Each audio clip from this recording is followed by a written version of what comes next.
이제 다 함께 사도신경으로 우리 신앙 고백하며 하나님께 예배 드리시겠습니다. 나는 전능하신 아버지 하나님 천지의 창조주를 믿습니다. 나는 그의 유일하신 아들 우리 주 예수 그리스도를 믿습니다. 그는 성령으로 잉태되어 동정녀 마리아에게서 나시고 본디오 빌라도에게 고난을 받아 십자가에 못 박혀 죽으시고 장사된 지 사흘 만에 죽은 자 가운데서 다시 살아나셨으며 하늘에 오르시어 전능하신 아버지 하나님 우편에 앉아 계시다가 거기로부터 살아있는 자와 죽은 자를 심판하러 오십니다. 나는 성령을 믿으며 거룩한 공교회와 성도의 교제와 죄를 용서받는 것과 몸의 부활과 영생을 믿습니다. 아멘.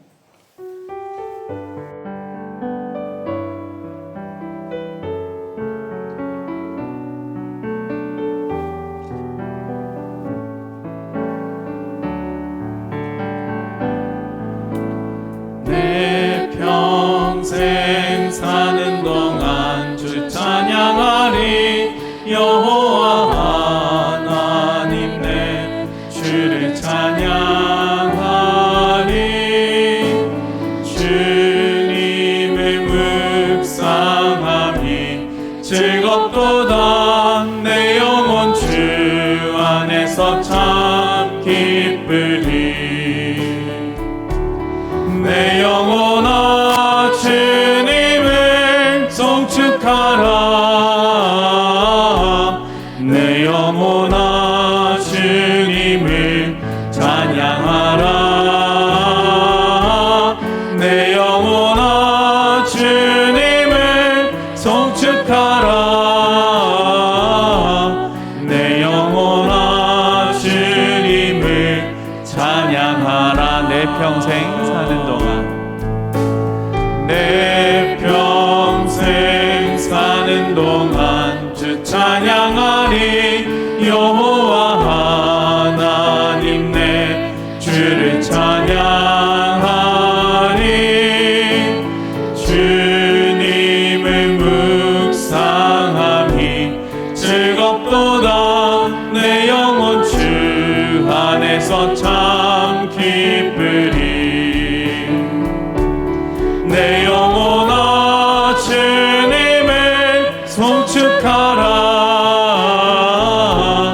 내 영혼아 주님을 찬양하라.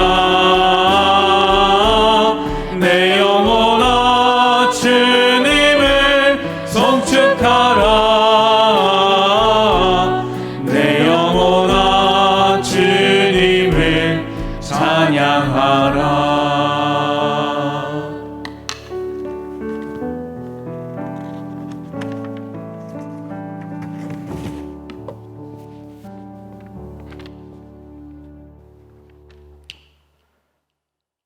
사랑과 은혜가 풍성하신 하나님 아버지,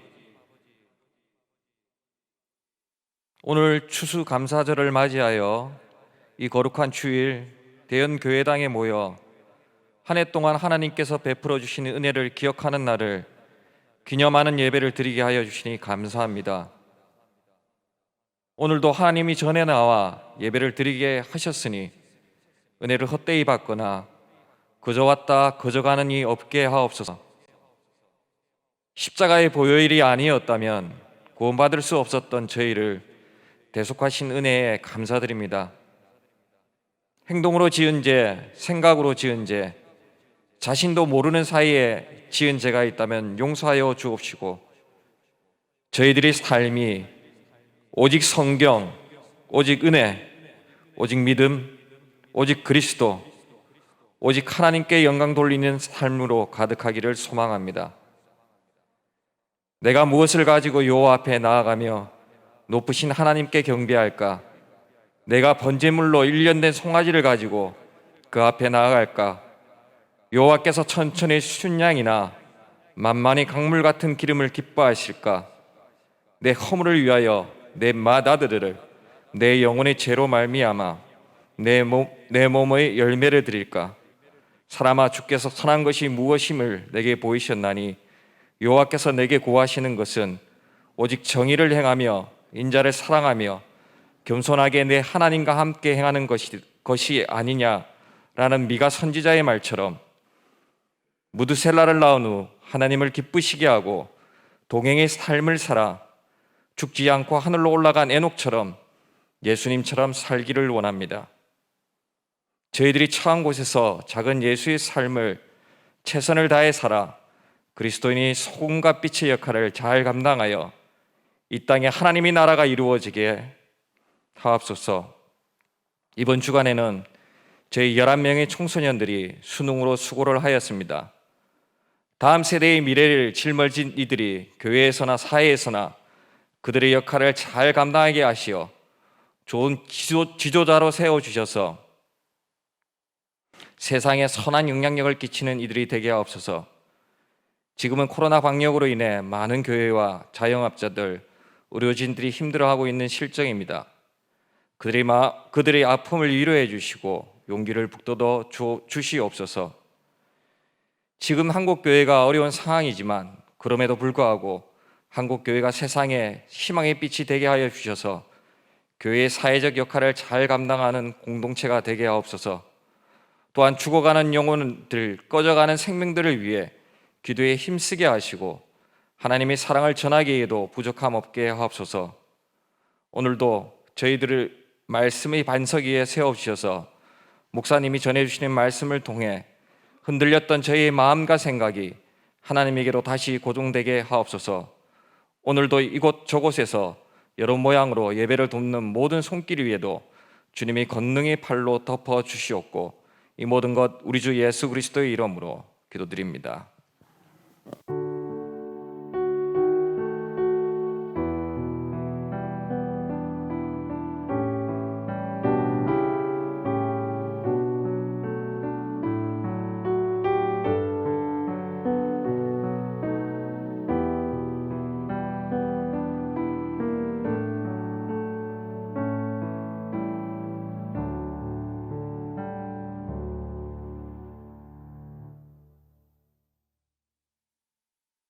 오늘 우리에게 주시는 하나님의 말씀은 느헤미야 12장 27절과 43절의 말씀입니다.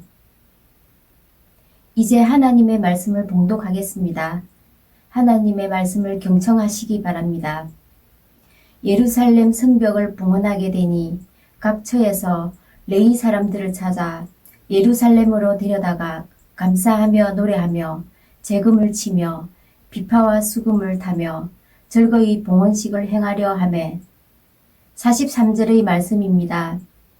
이날에 무리가 큰 제사를 드리고 심히 즐거워하였으니 이는 하나님이 크게 즐거워하게 하셨습니다. 부녀와 어린아이도 즐거워하였으므로 예루살렘이 즐거워하는 소리가 멀리 들렸느니라. 아멘. 이것은 하나님의 말씀입니다.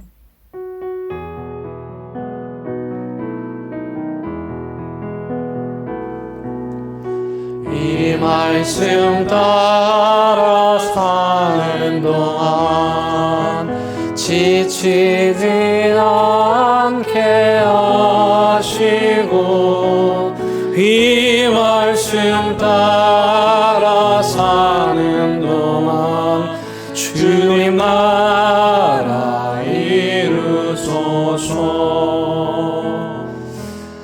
여러분 오늘 본문은 성전 봉헌식 시작과 끝 두 절만 읽었는데 27절부터 해서 마지막 43절까지 여러분들이 느헤미야의 심정으로 이 본문을 읽으면 정말 소름이 돋습니다. 느헤미야의 감격스러운 마음이 느껴져서 덩달아 가슴이 벅차오르게 됩니다. 이심전심이라고 하지요. 느헤미야 같은 경험을 해본 사람들만이 오늘 본문의 느헤미야의 감격과 느헤미야의 기쁨을 알 수 있는 것입니다. 쉬운 일, 가능한 일, 별로 어렵지 않은 일, 누구나 할 수 있는 일, 그런 일을 할 때는 이런 감격을 느낄 수 없어요. 오히려 이 느헤미야처럼 불가능해 보이는 일, 다들 안 된다고 말하는 일, 온갖 조롱과 협박을 받는 일, 무엇 하나 쉬운 게 없고 산 하나 넘으면 또 산인, 매 순간이 장애물인 그런 일을 이룰 때 본문의 느헤미야처럼 마음속 깊은 곳에서 순도 높은 기쁨과 감사와 감격이 솟구쳐 오르는 것입니다. 그래서 이 느헤미야가 이룬 승리를 찬란한 승리라고 할 수 있습니다. 이 찬란한 승리는 해밍웨이의 소설 노인과 바다의 스토리처럼 이제는 가까운 근해나 나가서 작은 고기나 잡으며 노년을 보내야 할 주인공이 다시 그물을 깁고 넓은 바다로 나가서 커다란 청새치와 사투를 벌이며 얻은 승리입니다. 비록 온 몸은 상처투성이였지만 그 영광의 상처를 입고 항구로 돌아오는 그 노인의 벅찬 감격은 경험해보지 않은 사람들은 절대로 알 수 없는 것입니다. 또한 이 느헤미야의 찬란한 승리는 야곱이 인생의 위기를 만나 포기하지 않고 천사와 사투를 벌이며 얻은 승리와도 같습니다. 비록 환도뼈가 부러지는 상처를 입었지만 그 상처는 찬란한 승리에 비하면 아무것도 아닌 것입니다. 오늘 본문을 이해하는 데 있어서 가장 중요한 건 뭐냐면 이 이야기가 펼쳐지는 공간적인 배경이 어디냐는 것입니다. 공간적인 배경이 어디입니까? 바로 예루살렘 성벽 위입니다.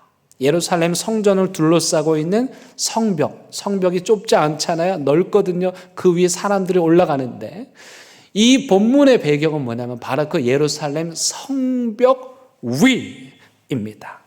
여러분, 이 예루살렘 성벽이 어떤 곳입니까? 불과 52일 전까지만 해도 다 허물어져서 불에 탄 돌과 흙무더기만 남아있던 폐허덤이었습니다.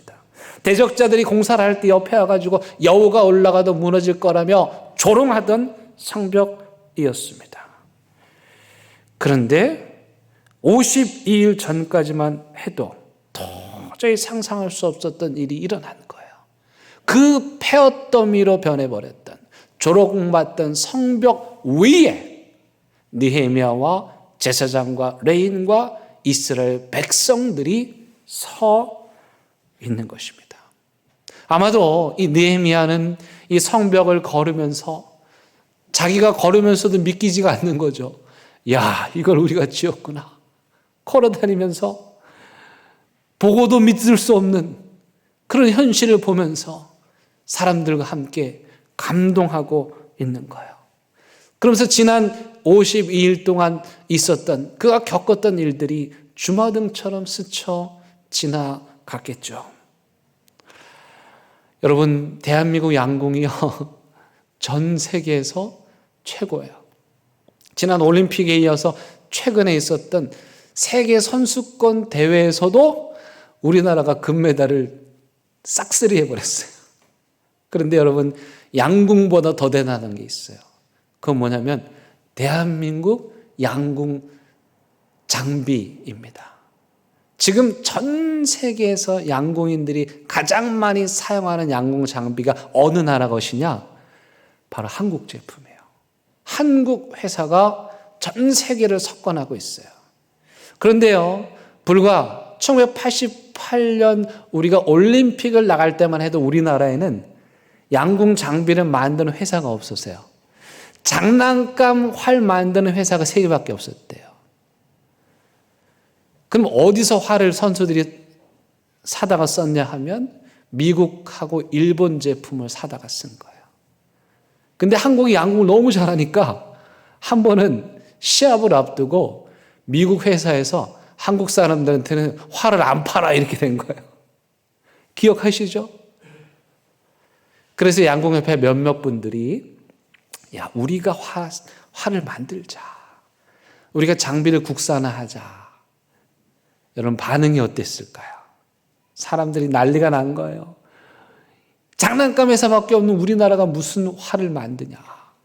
지금 나가서 1점 차이로 금메달이나 은메달이나가 갈리는데 저 미국 애들 일본 애들은 좋은 장비 가지고 시합을 하는데 우리가 무슨 화를 만드느냐고 활 만들자고 국산화하자고 했던 사람들을 온갖 비난을 쏟아부은 거예요. 그런 비난에도 불구하고 이분들이 포기하지 않고 그 장난감 회사에서부터 시작을 해서 활을 만들기 시작한 거예요. 그리고 오늘날 전 세계에서 가장 최고의 양궁 장비 회사가 바로 우리나라에 있는 거예요. 국산 활이 전 세계에서 가장 많이 팔리는 거예요. 근데 이 이야기를 그때 당시 이 활을 만들자고 했던 사람이 하면서 지금도 그 얘기를 하면서 눈시울을 붉히세요. 얼마나 마음이 힘들었으면.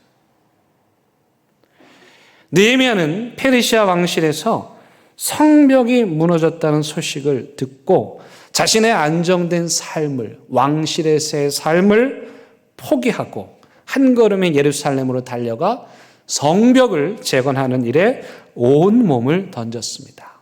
그런데 그가 예루살렘 성벽을 재건하는 일을 못마땅하게 여긴 사람들이 있었어요. 그 주변에 산발락과 도비아와 게셈 같은 사람들이었어요. 그러면 이 사람들이 왜 느헤미야가 성벽 재건하는 걸 싫어했냐? 겉으로는 제국의 일을 들먹거리면서 이건 제국에 반하는 일이다. 이렇게 명분을 내세웠지만 사실 내막은 무엇이었냐면 이 사람들이 그때 당시 이미 예루살렘에 사는 사람들과 결혼을 하고 내통을 하면서 예루살렘에 있는 모든 이권 사업을 다 거머쥔 사람들이에요. 그러니까 기득권을 가진 사람들이죠. 그런데 느헤미야가 갑자기 와서 성벽을 짓다 보니까 판이 바뀌게 되는 거예요. 그러면서 자기들이 가지고 있던 기득권을 빼앗길 위기의식을 느낀 것이죠. 그래서 이 사람들이 성벽 재건하는 걸 반대한 거예요. 여러분, 만약에 느헤미야가 성벽을 재건하는 일이 이 사람들의 이권 사업에 도움이 되는 쪽으로 흘러갔다면 어땠을까요? 아마도 이 사람들이 오히려 느헤미야를 도와서 개혁하자고 했을 거예요. 결국 무엇입니까? 개혁의 옳고 그름이 아니라 자기 이익에 따라서 나에게 유익이 되면 개혁이 옳은 거고 내 기득권을 빼앗기면 이 개혁은 잘못된 거예요. 이게 인간이에요. 1900년대 초반에 우리나라의 한 대기업 회장님께서 그 변화하는 시대를 읽고 앞으로 우리 기업이 변화되지 않으면 안 된다. 변화돼야 된다. 이걸 강조하시면서 하신 말씀이 있습니다. 그 말이 너무 유명해서 우리나라 사람들 모르는 사람들이 없는데 그분이 이렇게 말했어요. 마누라와 자식 빼고는 다 바꿔야 우리가 산다. 세련된 표현은 아니지만 정말 절박함이 느껴지는 그런 표현입니다. 근데 저는요, 이 말보다 그 뒤에 하신 말씀이 더 마음에 와닿습니다. 여러분 혹시 뭐라고 말씀하셨는지 기억하시겠어요? 이 말은 기억나시죠? 마누라 자식 빼고 다 바꿔야 된다. 근데 그 다음 말이 더 중요해요. 이렇게 말씀하셨어요. 많이 바뀔 사람은 많이 바뀌어라. 그만큼 대가를 주겠다. 적게 바뀌고 싶은 사람, 안 바뀌고 싶은 사람, 어쩔 수 없다. 괜찮다. 그런데 바뀌려는 사람 발목은 잡지 마라. 사람의 심리를 꿰뚫어 본 말이죠. 우리 인간이 얼마나 못됐는지 자기는 바뀌려고 하지 않으면서 다른 사람이 바뀌려고 하면 그거 발목 잡는 거예요. 그게 인간이라는 거예요. 느헤미야의 대적자들은 새로운 시대에 맞게 변할 생각을 하기보다는 변화를 거부하고 느헤미야가 하는 일에 사사건건 발목을 잡았습니다. 그들이 가장 먼저 한 일은 느헤미야를 모함하고 험담하는 거짓 루머를 사람들에게 퍼뜨리는 일이었습니다. 그렇게 느헤미야를 매장시키려고 했던 것이죠. 참 사람들은 이상하지요. 진실보다는 거짓이라는 양념이 약간 묻어 있는 그런 가짜 뉴스에 더 흥미를 느낍니다. 그런데 이런 협박에도 느헤미야가 굴하지 않습니다. 그랬더니 이번에는 느헤미야를 죽이려고 암살을 여러 차례 시도합니다. 그것을 알아차리고 느헤미야가 또 그 자리를 피합니다. 근데요, 이 사람들이 집요합니다. 거기서 그치지 않고요, 느헤미야와 친한 사람을 돈으로 매수해가지고 느헤미야를 꼬셔가지고 덫을 놓은 거죠. 그래서 예루살렘 성소로 데리고 오라고 그래요. 무슨 의미냐면 그때 당시 느헤미야는 평신도였거든요. 근데 이 사람이 성소 안에 발을 들이면 이건 신성모독죄가 되는 거예요. 그런데 그것도 느헤미야가 알아차리고 넘어가지 않습니다.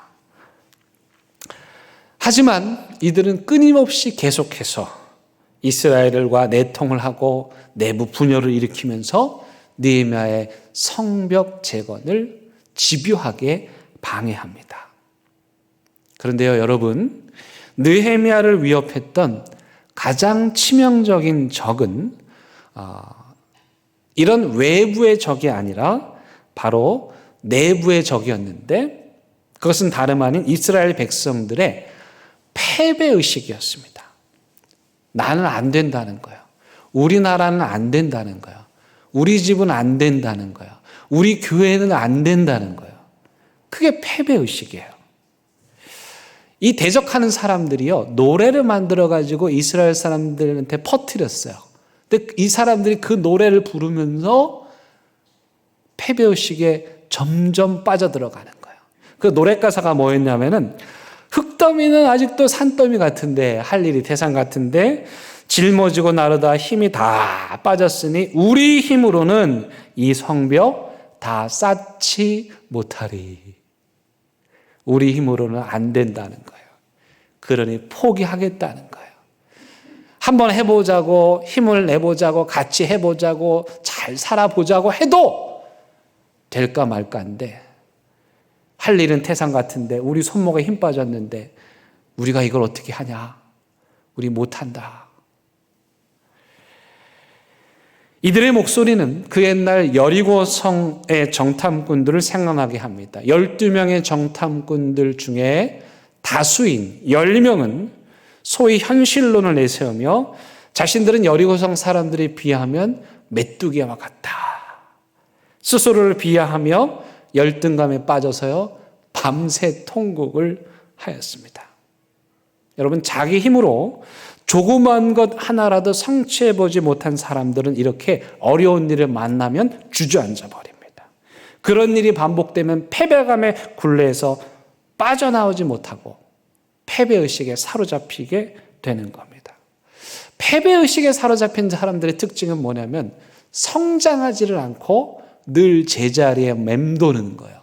할 것 같다가 주저앉고, 될 것 같다가 주저앉고, 옆에서 사람들이 도와주겠다고 힘을 내보라고 우리 같이 해보자고 말해도 소용이 없습니다.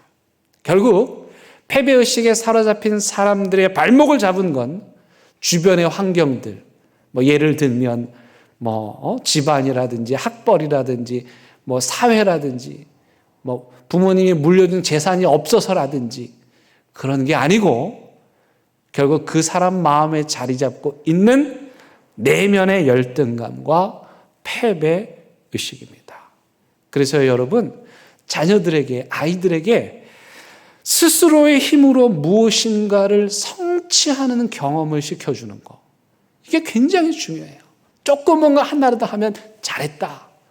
자기 힘으로 이 조그만 거 하나 더 이루면 정말 잘했다. 칭찬해 주고 그 성취감에 또 자신감을 얻어서 또 하게 되고 또 하게 되는 거예요. 근데 한번 패배를 맛보면, 계속 실패를 맛보면 실패의 굴레, 패배주의 굴레에서 벗어나지 못하는 거예요. 제가 예전에 본 동화책인데 그 이야기가 참 재미있어서 아직도 기억하고 있습니다. 어느 마을에 양장점이 있었는데 그 양장점 옷을 만드는 양장점에서 보조로 일하는 한 아이가 있었어요. 이 아이가 어느 나른한 여름 오후에 파리떼가 막 낮잠 못 자게 방해를 하니까 파리채를 들고 무심코 휘둘렀는데 글쎄 한 번 휘둘렀는데 몇 마리가 죽었냐면 7마리가 죽은 거예요. 저는 한 3마리까지는 잡아본 적이 있는데 여러분들 몇 마리 잡아보셨어요? 그냥 한 번 휘둘렀는데 7마리가 파리가. 그래서 이게 마을에 소문이 난 거예요. 한 번에 7마리. 근데 여러분 소문은 꼬리에 꼬리를 물죠? 여러분 파리에서 시작돼서 뭐가 된 줄 아십니까? 늑대 7마리, 곰 7마리, 사자 7마리가 된 거예요. 그러니까 사람들이 우와 하면서 그 전까지만 해도 주목하지 않았던 그 양장점 보조 그 아이를 사람들이 다 쳐다보는 거예요. 부러운 눈으로 쳐다보니까 이 아이가 그때부터 어깨를 펴고 마을을 다니면서 막 자신감을 가지고 의기양양한 거예요. 그런데 문제가 터진 거예요. 어느 날 이웃 마을에 못된 사람들이 이 마을에 쳐들어온 거예요. 자, 이 마을 사람들이 누구를 찾겠습니까? 한 번에 7마리. 우리 마을에는 한 번에 7마리가 있다. 걱정하지 말아라. 앞불싸. 이 아이가 이제라도 털어놓고 싶은데 그 한 번에 7마리는 늑대 사자가 아니라 파리였다고 말하고 싶은데 때가 이미 늦은 거예요. 그래서 사람들에게 등 떠밀려가지고 이 아이가 나가는데요. 사람들이 박수를 보내고 응원을 하고 너라면 할 수 있다고 말하니까 이 아이가 나가가지고 그 못된 사람들을 기지를 발휘해서 물리친 거예요. 여러분 이처럼 자신감이 이토록 중요한 겁니다. 성벽 공사를 하는 52일 동안 느헤미야를 힘들게 했던 건 뭐냐? 공사가 아니에요. 벽돌 나르는 게 아니에요. 시멘트 나르는 게 아니에요. 느헤미야의 마음을 찢어놓은 건 뭐냐면 매일 우리는 안 된다. 우리는 할 수 없다. 원래 우리는 못했다. 우리는 해본 적이 없다. 주저앉는 사람들을 다시 일으켜 세우는 일. 그게 가장 힘든 일이었어요.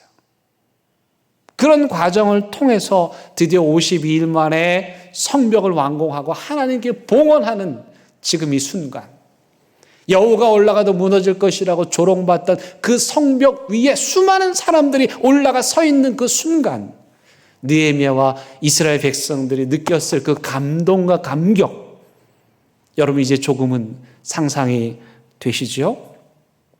느헤미야는요, 이스라엘 백성들을 두 무리로 나눴어요. 한 그룹은 성벽의 오른쪽으로 돌게 하고 한 그룹은 성벽의 왼쪽으로 돌게 하는 거예요. 악기를 들고 있습니다. 제사장과 레위인들이 찬양을 합니다. 이스라엘 백성들이 박수를 치며 환호합니다. 그렇게 성벽 위에서 이들이 행진을 합니다. 그리고 돌아서 가장 높은 성벽 꼭대기 위에서 두 무리가 만나는 거예요. 그리고 그들이 모여서 거기에서 합창을 하는 거예요. 큰 소리로 악기를 연주하면서 하나님께 감사의 찬양을 드리는 이 모습. 이게 바로 오늘 본문에 나오는 성전 봉헌식의 모습입니다. 그들은 가장 웅장한 소리로 하나님을 찬양했고 하나님께 감사를 올려드렸습니다. 조롱받던 예루살렘, 비난받던 예루살렘에 하나님을 찬양하는 소리가 가득하게 된 것입니다. 여러분 중요한 건 27절부터 오늘 43절까지 기쁨이라는 단어가 5번이나 반복이 됩니다. 근데 더 중요한 거는 이 감사와 찬양이 따로 분리가 되지 않고 마치 하나인 것처럼 취급됩니다. 여러분 31절에 보시면 거기에 감사 찬송이 나옵니다. 38절에도 보시면 감사 찬송, 40절에도 보시면 감사 찬송. 무슨 말입니까? 어려움 중에도 성벽을 완공하게 하신 하나님께 감사하고 하나님께 감사하니 기쁨의 찬양을 올려 드린다는 것입니다. 그런데요, 이 기쁨을 누가 주셨습니까? 마지막 절 말씀입니다. 이날에 무리가 큰 제사를 드리고 심히 즐거워하였으니 이는 누가요? 하나님이 크게 즐거워하게 하셨습니다. 하나님께서 이스라엘 백성들에게 기쁨을 주셨고 그래서 이스라엘 백성들이 누구에게? 하나님께 감사의 찬양을 올려드리고 있는 것입니다. 그런데 여러분 여기서 오해하시면 안 돼요. 하나님께서 이스라엘 백성들에게 기쁨을 주셨다는 것이 마치 옛다 기쁨이다 받아라 이런 게 아니에요. 마치 빈 풍선에 하나님이 기쁨을 불어넣은 게 아니에요. 하나님께서 이스라엘 백성들에게 기쁨을 주셨다는 이 말씀의 의미가 매우 중요한데 이 말의 의미는 뭐냐면 하나님께서 하나님이 원하시는 일을 하나님 혼자 하지 않고 이스라엘 백성들을 불러서 그들에게 소명을 주시고 성벽을 건축하라 하시고 그래서 이스라엘 백성들이 어려움을 극복하고 난관을 극복하고 하나님이 원하시는 성벽을 완성했을 때 누리는 기쁨.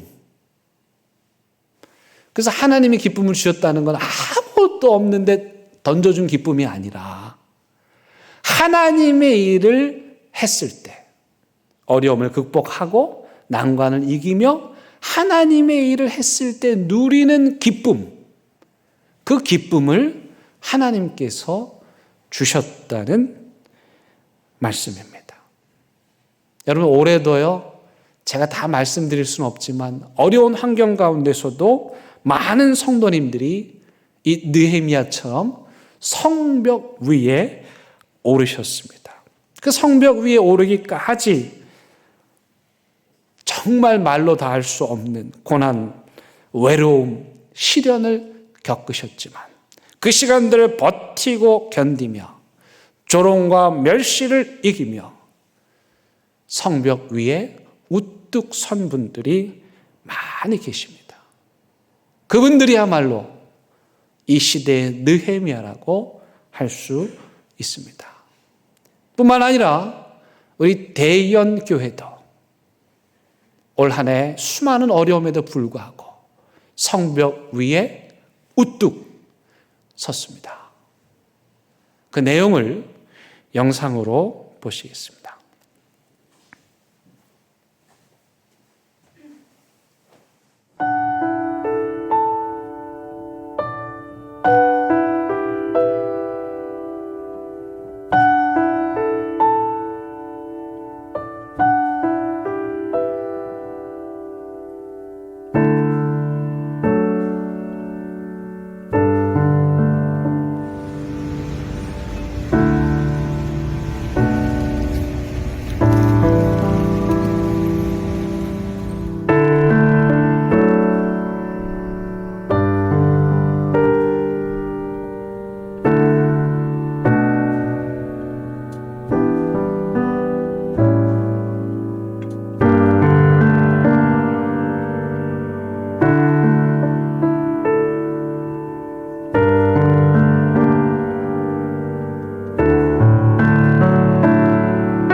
코로나 때문에 믿지 않는 가정에 토요일날 전화할 때마다 참 힘들었는데 아이들을 보내주신 게 참으로 감사했습니다. 하나님 코로나 가운데서도 우리 아이들 마음을 따뜻하게 만들어주심에 감사합니다. 네, 유치부 아이들을 통하여 웃음과 기쁨을 주신 하나님께 감사합니다. 소중한 유치부 친구들과 한 해 동안 함께 예배드리게 해주셔서 감사합니다. 코로나 가운데서도 우리 아이들을 섬길 수 있는 은혜 내려주셔서 감사드립니다. 네, 한 번도 빠짐없이 기쁨 넘치게 해주시고 풍성한 것들 채워주셔서 감사합니다. 아멘. 네, 주님 감사합니다. 아멘. 네, 감사합니다. 하나님 감사합니다. 하트. 하나님 감사합니다. 하나님 감사해요. 하나님 감사해요. 하나님 많이 사랑해요. 하나님 감사합니다.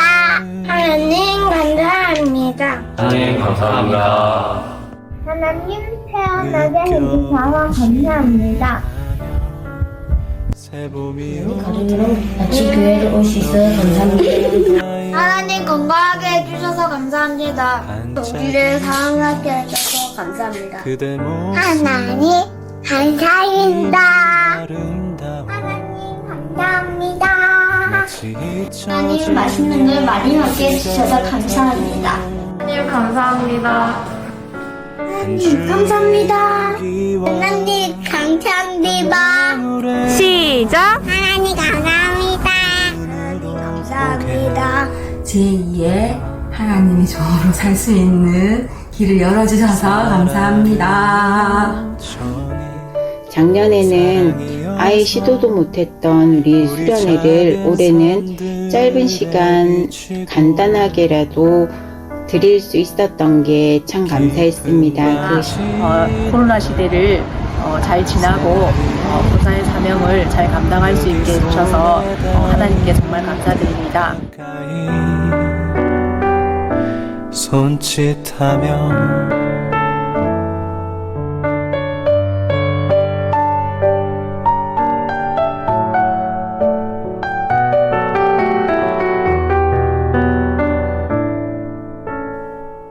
저와 함께 한 마음으로 기도하면서 극복해 가고 있습니다. 마치 잊혀진 얘기 같아도 한 줌의 용기와 한밤 하나님의 어떤 계획들을 이루어 나가기 위해서 이렇게 살려주셨다고 믿고 지금 이제 감사하는 마음으로 지금 회복 중에 있습니다. 사랑은 여전히 사랑이어서 우리 작은 삶들에 비치고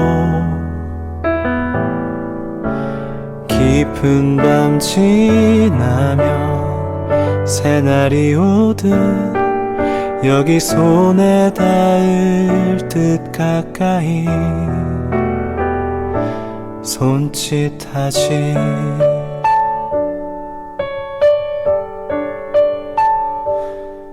사랑은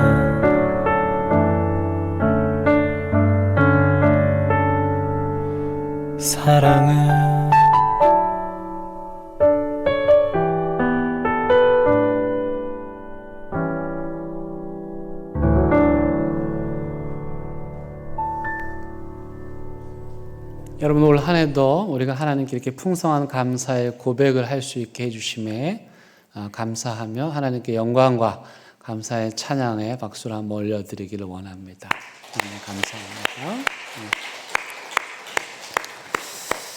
하나님께서 우리 대한교회를 축복하시어 코로나 2년 차인 올해도 느헤미야처럼 성벽 위에 오르는 기쁨과 감격과 감사를 누리게 하셨습니다. 성벽에 오르느라 이런저런 상처도 있지만 그 영광의 상처는 곧 아물 것입니다.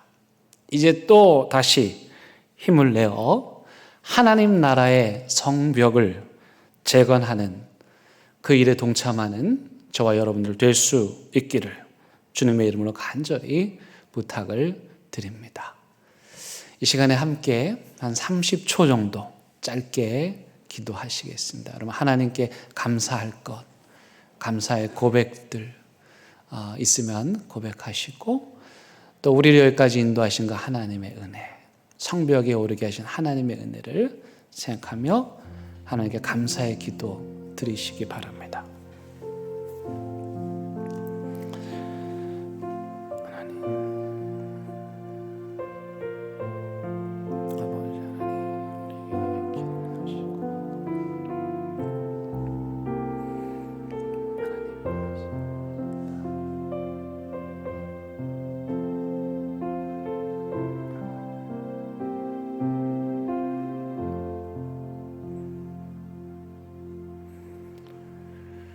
하나님, 코로나 기간을 보내며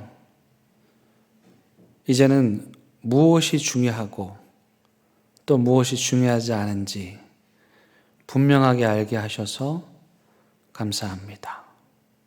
또 이 재난 앞에 선 우리 인간이 얼마나 연약한 존재인지를 깨닫게 하심에 감사드립니다.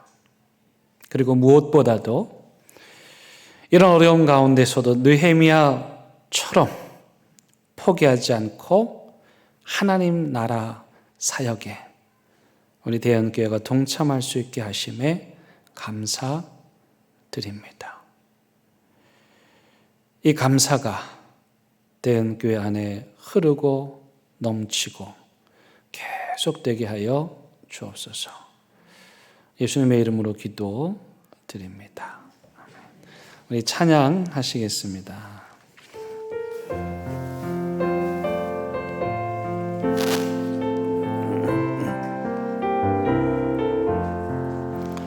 공중 나는 새를 보라 농사하지 않으며 곡식 모아고 가난해 드린 것이 없어도 세상 주관하는 주님 새를 먹여주시니 너희 먹을 것을 위해 근심할 법 무엇냐 들의 백합화를 보라 길쌈 쓰고 안에도 솔로몬의 입은 옷도 이 꽃만 못하였네 아궁 속에 던진 풀도 빛이거든 사랑하는 자녀들을 이 빛이지 않으랴 너희들은 세상에 소무원 먹고 마시며 무슨 옷을 입고 살까 염려하지 말아라 이는 이방 사람들이 간구하는 것이요 너희 하늘 아버지는 너희 슬퍼하신다 너는 먼저 주의 나라 그의 의를 구하면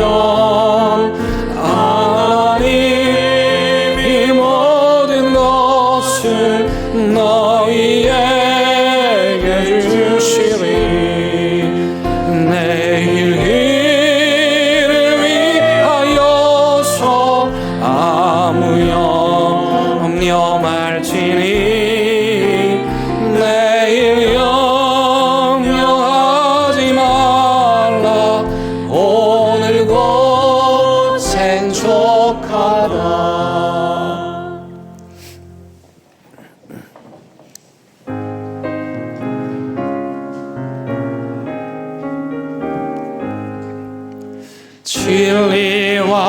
생명 되신 주 이 몸을 바치옵니다. 믿음과 소망 사랑에 한 마음 되게 하소서.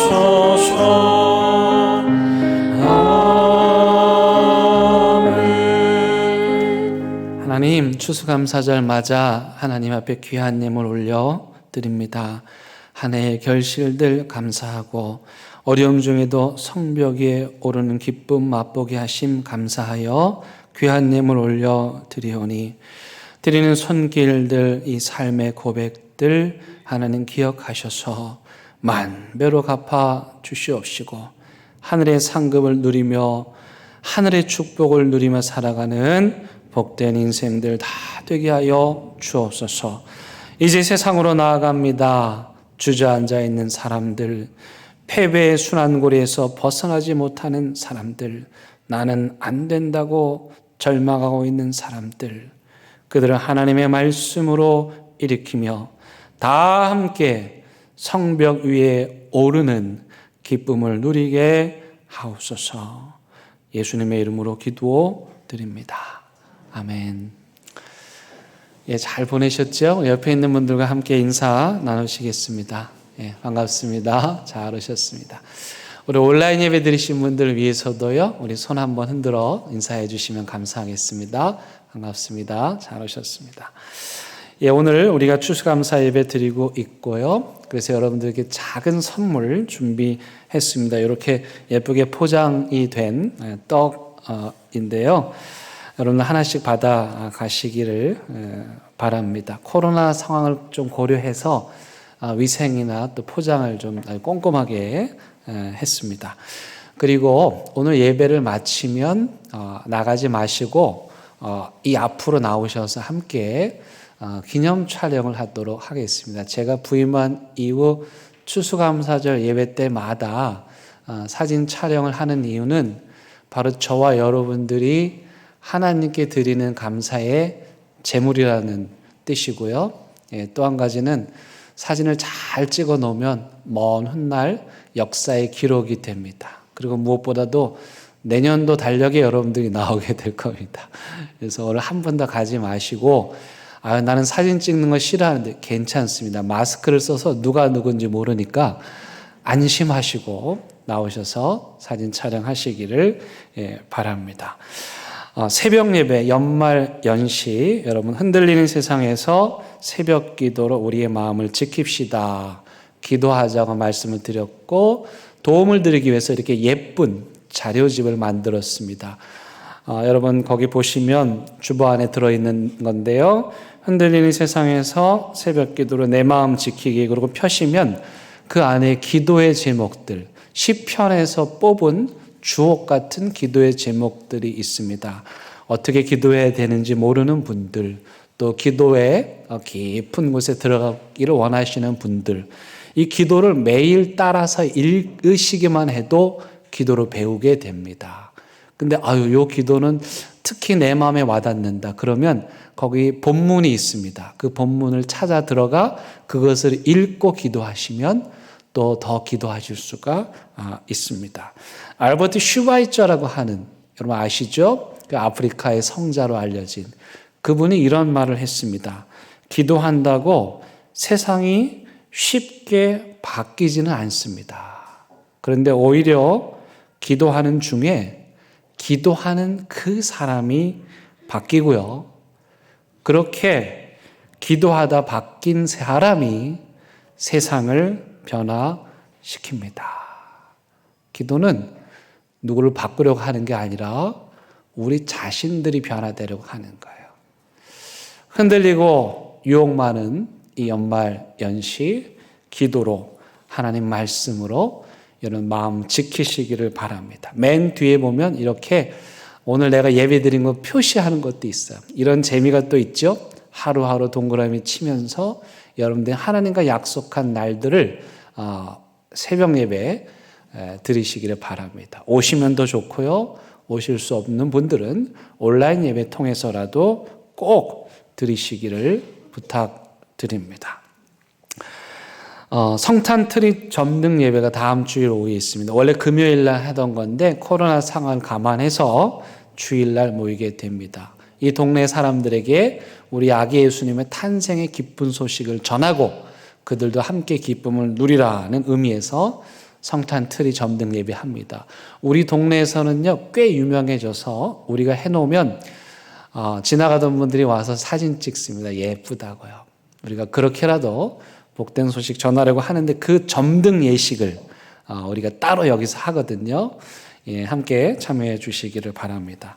지난주에 우리 일여전도회 분들 모시고 을숙도 철새공원 나들이 다녀왔습니다. 제가 놀란 건 부산에 사시는 분들인데 한 분 빼고는 거의 대부분이 다 처음 가보신다는 거예요. 다 먼 데만 놀러를 다니셨나 봐요. 근데 가까운데 이렇게 좋은 데가 있었구나 말씀하셨어요. 그래서 이번 주에는 우리 남선교회, 일남선교회 분들 모시고 갑니다. 기도해 주시기를 바랍니다. 우리 이병옥 집사님, 또 윤은희 집사님 이사하셨고 이사 신방 하였으니를 만나면 축하해 주시기를 바랍니다. 우리 안영자 집사님 성경 일독 축하드립니다. 우리 박수로 우리 격려하도록 하겠습니다. 이제 다 함께 일어나셔서 결단의 찬양 부르십니다.